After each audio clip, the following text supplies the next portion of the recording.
ಪ್ರಥಮ್ ಅಪ್ಪ ಅಮ್ಮ ಅವರ ಅಜ್ಜಿ ತಾತ ಫ್ಯಾಮಿಲಿ ಚಿಕ್ಕಪ್ಪ ದೊಡ್ಡಪ್ಪನ ಮಕ್ಕಳು ಫ್ರೆಂಡ್ಸ್ ಎಲ್ಲರೂ ಕೂಡ ಇವತ್ತು ಮನೇಲಿದ್ದಾರೆ. ಪ್ರಥಮ ಅಪ್ಪ ಕೂಡ ಇದ್ದಾರೆ ನಮ್ಮ ಜೊತೆ. ಪ್ರಥಮ್ ಬಗ್ಗೆ ಒಂದಷ್ಟು ಹೆಮ್ಮೆಯಿಂದ ಮಾತಾಡ್ತಾರೆ ಅವರು. ಯಾವ ರೀತಿ ಅಂದ್ರೆ ಪ್ರಥಮ್ ಇವತ್ತು ಒಂದು ರೀತಿಯ ಹೆಸರನ್ನ ಮಾಡಿದಾನೆ, ಕರ್ನಾಟಕದಲ್ಲಿ ಹೋದ್ರೆ ಜನ ಗುರುತಿಸ್ತಾರೆ ಅನ್ನೋ ಒಂದು ಅಭಿಮಾನ ಅವರಿಗಿದೆ. ಮಲ್ಲಪ್ಪನವರೇ, ಪ್ರಥಮ್ ಮಲ್ಲಣ್ಣವರೇ, ಪ್ರಥಮ್ ನಿಮ್ಮ ಮಗ ಈಗ ಮಾಡಿರುವಂತಹ ಸಾಧನೆ ಬಗ್ಗೆ ನೀವು ಕೂಡ ಒಂದಷ್ಟು ಅಭಿಮಾನದಿಂದ ಮಾತಾಡಿದ್ರಿ. ಇಂಥ ಒಂದು ಕುಗ್ರಾಮದಲ್ಲಿ ನನ್ನ ಮಗ ಪ್ರಥಮ್ ಈ ಮನೆಯಲ್ಲಿ ಹುಟ್ಟಿ, ಈ ಊರಿನಲ್ಲಿ ಹುಟ್ಟಿ, ಈ ಎಲ್ಲ ಜನರ ನಡುವೆ ಬೆಳೆದಿರ್ತಕ್ಕಂಥದ್ದು ಇಲ್ಲಿನ ನೆಲ ಜಲ ಜನ ಎಲ್ಲರ ಋಣಕ್ಕೆ ನಾವು ಬಾಧ್ಯರಿದ್ದೀವಿ. ಇವರ ಎಲ್ಲರ ಋಣವನ್ನು ನಾವು ಯಾವತ್ತಿಗೂ ತೀರ್ಸಕ್ಕಾಗಲ್ಲ. ಪ್ರಥಮ್ ಬೆಳೆದು ಬಂದಂತ ದಾರಿ ಬಗ್ಗೆ ನಿಮ್ಗೆ ಯಾವ ರೀತಿ ಖುಷಿ ಇದೆ?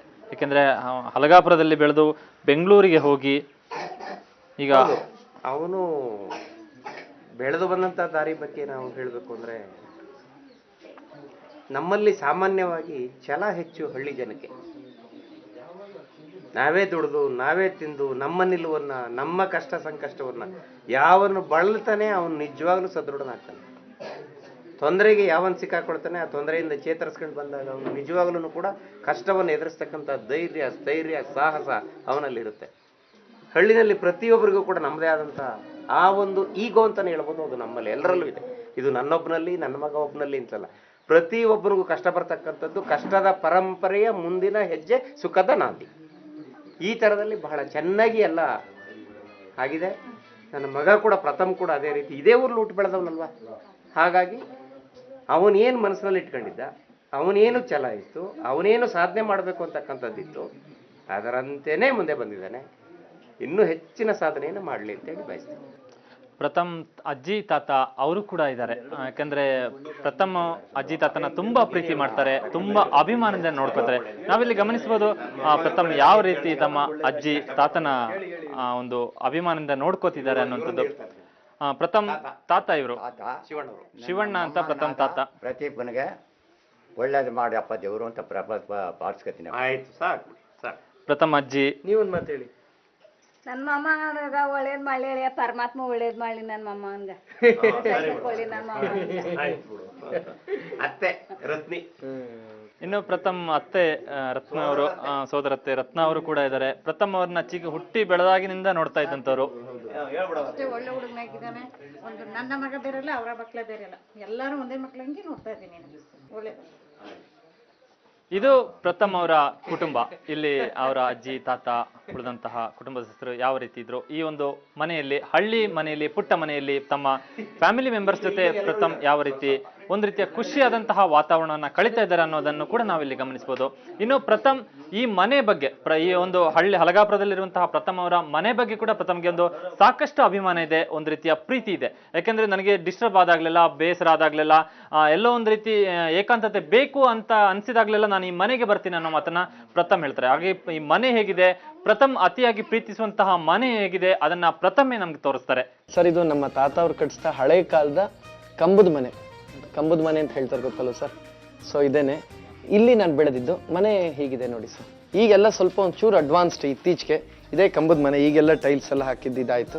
ಬನ್ನಿ, ಮುಂದ್ಗಡೆ ಇಲ್ಲೊಂದು ರೂಮು, ಅದು ಅಡುಗೆ ಮನೆ. ಇಲ್ಲಿ ದೇವ್ರ ಮನೆ ಇಲ್ಲಿ. ಸೊ ಇದು ದೇವ್ರ ಮನೆ. ಬನ್ನಿ ಸರ್, ಇಲ್ಲೊಂದು ಅಡುಗೆ ಮನೆ. ಬನ್ನಿ ಬನ್ನಿ ಬನ್ನಿ. ಇಲ್ಲೊಂದು ರೂಮ್ ಇದೆ, ಅಲ್ಲೊಂದು ಅಡುಗೆ ಮನೆ ಇದೆ. ಸೊ ಬನ್ನಿ, ಹಿಂದೆ ಕಂಬ ಇದೆ, ಹಿಂದೆ ಬನ್ನಿ. ಇಲ್ಲೆಲ್ಲ ಜನಗಳೆಲ್ಲ ಡೈಲಿ ಬರ್ತಾರೆ ಬೆಳಗ್ಗೆಯಿಂದ. ಜನಗಳನ್ನೆಲ್ಲ ಪಾಪ ಬೆಳಗ್ಗೆಯಿಂದ ಬರ್ತಾರೆ ಸರ್. ಬಂದೇನ್ ಗೊತ್ತಾ ಸಾಕು. ಪಕ್ಕದ ಸೈಡು ಅಲ್ಲುವೆ ಅಡುಗೆ ಎಲ್ಲ ಈಗಲೂ ಸೌದೆ ಒಲೆಯಲ್ಲೇ ಮಾಡೋದು ನಾವು. ಸೊ ನಡೀತಾ ಇದೆ, ಇಟ್ಸ್ ಗೋಯಿಂಗ್. ಇದು ಮನೆ. ಇಲ್ಲೆಲ್ಲ ಕುರಿಗಿರಿ ಎಲ್ಲ ಬಂದಾಗ, ಚಿಕ್ಕ ಮರಿಗಳೆಲ್ಲ ಬಂದಾಗ ಇಲ್ಲಿ ಇಟ್ಬಿಡ್ತೀವಿ. ಇಲ್ಲಿ ಮಿಕ್ಕಿದ್ದೆಲ್ಲ ತೋಟದಲ್ಲಿ ಇರ್ತವೆ, ಒಂದು 80-90 ಕುರಿಗಳೆಲ್ಲ. ಸೊ ಇಷ್ಟೇ ಸರ್ ಮನೆ. ಆರಾಮಾಗೆ ಇಲ್ಲೇ ಇದೀವಿ, ಇಲ್ಲೇ ಅಡುಗೆ ಮಾಡ್ಕೊಡೋದು ನಾವು. ಸೌದೆ ಒಲೆಲೆ ನಡೀತಾ ಇದೆ. ಒಳಗಡೆನೂ ಅಡುಗೆ ಮನೆ ಇದೆ, ಅಲ್ಲೂ ಅಷ್ಟೇ ಸೌದೆ ಎಣ್ಣೆ ನಾವು ಮಾಡೋದು. ಯಾವ ಸೀಮೆಣ್ಣೆ ಮತ್ತೆ ಗ್ಯಾಸ್ ಯಾವುದು ಬೇಡ ಅಂತ ಬಹಳ ಇಷ್ಟವಾಗುತ್ತೆ.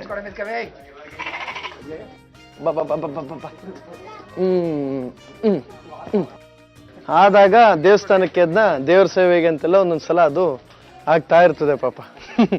ಖುಷಿ ಆಗುತ್ತೆ ಒಳ್ಳೆ ಒಂದು ಇದರಿಂದ.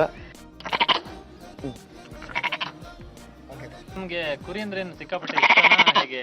ದನ ಇಷ್ಟ ನಮ್ಗೆ. ಕುರಿ ಆಡು ನಾವು ತಿನ್ನಲ್ಲ, ಬಟ್ ಸಾಕ್ತಿವಿ. ಕುರಿ ಮೇಯಿಸಿ ಅಭ್ಯಾಸ ಇದೆ? ಹೌದು, ಕುರಿ ದನ ಎರಡುವೆ. ಚಿಕ್ಕವರಿಂದನೇ ಸರ್. ನಮ್ಮ ತಾತ ಏನಕ್ಕೆ ಓದ್ಬೇಕು ಅಂತ ಕೇಳ್ತಿರೋರು. ಕೇಳಿ ನೋಡಿ, ಅವ್ನು ನನ್ನ ಡೈಲಾಗ್ ಹೇಳ್ತಾನೆ, ಕೇಳಿ. ನಿಂಗೆ ಯಾವ ಡೈಲಾಗ್ ಇಷ್ಟನ ನಂದು? ಜನಕ್ಕೆ ನೀವು ಕೂಡ ಸ್ಫೂರ್ತಿ ಆಗಿ. ಏನಿಷ್ಟ?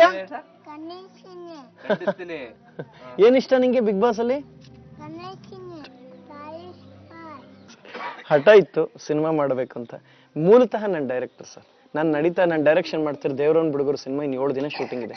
ನೆಕ್ಸ್ಟ್ ವೀಕಿಂದ ಶೂಟಿಂಗಲ್ಲಿ ನಿಮ್ಮನ್ನೇ ಕರ್ಸ್ಕೊಳ್ತೀನಿ. ಬಿಕಾಸ್ ಯಾಕೆ ಅಂದರೆ ಎಲ್ಲರೂ ಹೇಳ್ತಾರೆ ಪ್ರಥಮಿಂದ ಸಿನಿಮಾ ಲೇಟ್ ಆಯಿತು ಅಂತ.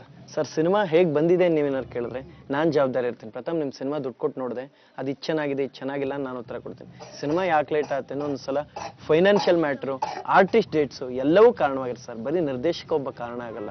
ಯಾಕೆ ಏನೇ ಆದರೂ ಪ್ರಥಮೇ ದೂಷಣೆ, ಎಲ್ಲದಕ್ಕೂ ನನ್ನ ಮೇಲೆ ಯಾಕೆ ದೋಷ? ನಾನು ರೆಡಿ ಇದ್ದೀನಪ್ಪ ಶೂಟ್ ಮಾಡೋಕ್ಕೆ. ಈಗ ಮಾಡ್ತಾ ಇದ್ದೀವಿ ನೆಕ್ಸ್ಟ್ ವೀಕಿಂದ. ನಾನು ಮೂಲತಃ ನಿರ್ದೇಶಕ, ಆದ್ರೆ ಈಗ 5 ಸಿನಿಮಾ ಹೀರೋ, 1 ಸಿನಿಮಾ ನಿರ್ದೇಶಕ. ನಿರ್ದೇಶನದ 1 ಸಿನಿಮಾ ಹಂಗೆ ಇದೆ, ಬಟ್ ನಟನೆಗೆ ಬಹಳ ವೇಗದ ಗತಿಲಿ ಓಡ್ತಾ ಇದೆ ಅದು.